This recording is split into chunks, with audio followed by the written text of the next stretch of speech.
ഈ നട്ട്സ് വെച്ചിട്ട് നമുക്ക് വറുത്തരച്ച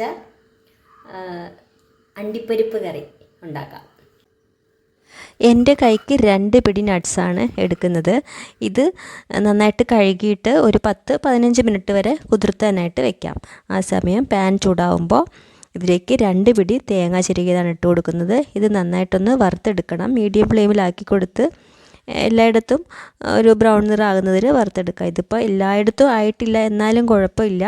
ഞാൻ ഫ്ലെയിം ഓഫ് ചെയ്തിട്ട് ഇത് താഴേക്ക് ഇറക്കി വെച്ചിട്ടാണ് പൊടികളൊക്കെ ചേർത്ത് കൊടുക്കുന്നത്. അപ്പോൾ ഇനി 3/4 ടീസ്പൂൺ മല്ലിപ്പൊടിയും 1 ടീസ്പൂൺ മുളക് പൊടി, 1/4 ടീസ്പൂൺ മഞ്ഞൾപ്പൊടി. മുളക് പൊടി അവരവരുടെ ഇഷ്ടത്തിനനുസരിച്ച് എരിവിനനുസരിച്ച് ഇട്ട് കൊടുക്കാവുന്നതാണ്. ഈ ഒരു കൂട്ട് നന്നായിട്ട് തണുത്തതിന് ശേഷം മിക്സിയുടെ ചെറിയ ജാർ നന്നായിട്ട് തുടച്ച് വൃത്തിയാക്കി ജലാംശമൊന്നും ഇല്ലയെന്ന് ഉറപ്പ് വരുത്തിയതിന് ശേഷം ഇത് ഈ കൂട്ടിട്ട് കൊടുത്ത് നന്നായിട്ടൊന്ന് പൊടിച്ചെടുക്കണം. ആദ്യം ഇതൊരു മിനിറ്റ് ഇത് പൊടിച്ചെടുക്കുമ്പോൾ ഈ ഒരു രീതിക്കാണ് കിട്ടുന്നത്. വീണ്ടും ഒന്നുകൂടെ സൈഡൊക്കെ അകത്തേക്ക് ഇട്ട് കൊടുത്തിട്ട് ഒന്നുകൂടെ പൊടിച്ചെടുക്കുമ്പോൾ ഇതുപോലെ എണ്ണ തെളിഞ്ഞു വരുന്ന രീതിക്ക് കിട്ടും. അപ്പോൾ ഇനി ചീനച്ചട്ടി ചൂടായി അതിലേക്ക് ആവശ്യമുള്ള എണ്ണ ഒഴിച്ചു കൊടുത്തു. കടുകിട്ട് പൊട്ടിയതിന് ശേഷം ഇതിലേക്ക് ചെറിയൊരു കഷ്ണം ഇഞ്ചി ചതച്ചതാണ് ഇട്ട് കൊടുക്കുന്നത്. ഇഞ്ചി ചെറുതായിട്ടൊന്ന് വാടി വരുമ്പോൾ അതിലേക്ക് മുളകും കറിവേപ്പില ഇട്ട് കൊടുക്കാം. ഇനി ഇതിലേക്ക് വേണ്ടത് 1 കപ്പ് ചെറിയ ഉള്ളിയാണ്. ചെറിയ ഉള്ളി തന്നെ ഇട്ട് കൊടുക്കണം. ചെറിയ ഉള്ളി നന്നായിട്ടൊന്ന് വഴറ്റി ഒരു പകുതി ഒന്ന് വാടി വരുമ്പോഴേക്കും ഒരു വലിയൊരു തക്കാളി നുറുക്കിയതാണ് ഇട്ട് കൊടുക്കുന്നത്. ഇതും നന്നായിട്ടൊന്ന് കുക്കായി വരണം. ഇതിപ്പോൾ കുക്കായി വന്നിട്ടുണ്ട്.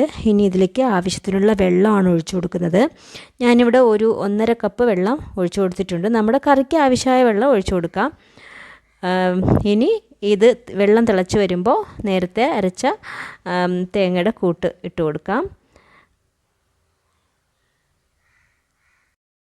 ആവശ്യത്തിനുള്ള ഉപ്പ് ഇട്ട് കൊടുത്ത് നന്നായിട്ടൊന്ന് ഇളക്കി കൊടുത്ത് ഞാൻ കുറച്ചും കൂടെ വെള്ളം ചേർക്കുന്നുണ്ട്. ഇതും കൂടെ നന്നായിട്ട് തിളച്ചതിന് ശേഷം ഇതിലേക്ക് നമ്മൾ നേരത്തെ കുതിർത്ത് വെച്ച നട്ട്സ് ഇട്ട് കൊടുക്കാം.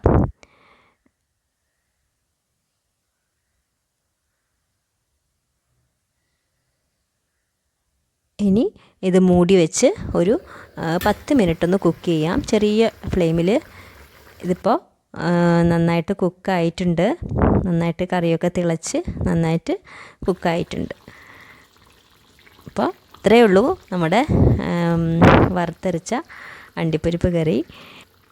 ഞാൻ ഇതിൽ ഒരു ചെറിയൊരു കഷ്ണം ശർക്കര പൊടിച്ചത് ഇട്ട് കൊടുക്കുന്നുണ്ട്. ഇത് ഓപ്ഷണലാണ്, ആവശ്യമുണ്ടെങ്കിൽ മാത്രം ചേർത്താൽ മതി. ഇനി ഇതൊരു ബൗളിലേക്ക് മാറ്റാം.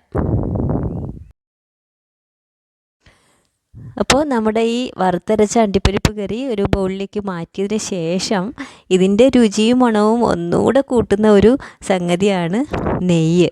ഞാനിവിടെ 1 ടേബിൾ സ്പൂൺ നെയ്യാണ് ചേർത്ത് കൊടുക്കുന്നത്. ഇത് നന്നായിട്ടൊന്ന് യോജിപ്പിച്ച് കൊടുക്കാം. അപ്പോൾ ഈ നെയ്യും കൂടെ ചേർത്ത് കൊടുക്കുമ്പോൾ ഒരു പ്രത്യേക ടേസ്റ്റാണ് ഇതിന്.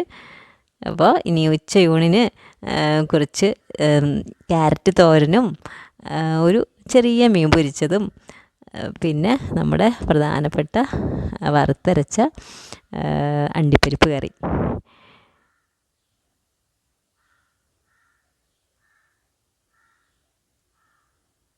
കുറച്ച് തൈരും കൂടെ എടുത്ത് ഇനി നമുക്ക് ഈ കറി വറുത്തരച്ച കറി വെച്ചിട്ടൊരു പിടി പിടിക്കാം.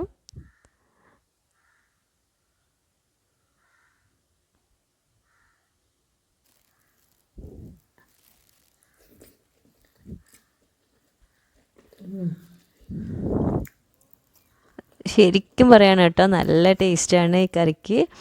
അപ്പോൾ നിങ്ങളും ട്രൈ ചെയ്ത് നോക്കൂ. അടുത്ത ഒരു റെസിപ്പിയുമായി വീണ്ടും വരാം. അതുവരെ ബൈ.